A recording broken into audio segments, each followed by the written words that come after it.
உங்களுக்கான இன்றைய வாக்குத்தத்தம். என்றாலும் தேவனுடைய கிருபையினால் ஒவ்வொருவருக்காகவும் மரணத்தை ருசி பார்க்கும் படிக்கு தேவ தூதரிலும் சற்று சிறியவராக்கப்பட்டிருந்த இயேசு மரணத்தை உத்தரித்திருத்தின் நிமித்தம் மகிமையினாலும் கனத்தினாலும் முடிசூட்டப்பட்டதை காண்கிறோம்.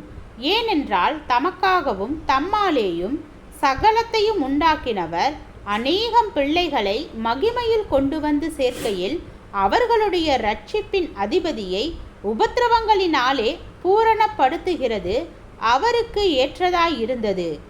எப்படியெனில் பரிசுத்தம் செய்கிறவரும் பரிசுத்தம் செய்யப்படுகிறவர்களும் ஆகிய யாவரும் ஒருவராலே உண்டாயிருக்கிறார்கள்.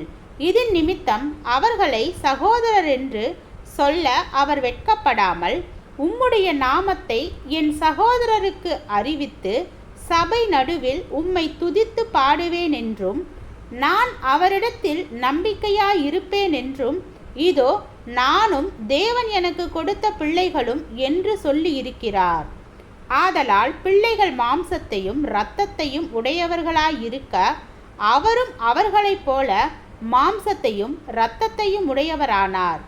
மரணத்துக்கு அதிகாரியாகிய பிசாசானவனை தமது மரணத்தினாலே அழிக்கும் படிக்கும் ஜீவகாலமெல்லாம் மரண பயத்தினாலே அடிமைத்தனத்திற்கு உள்ளானவர்கள் யாவரையும் விடுதலை பண்ணும் படிக்கும் அப்படியானார்.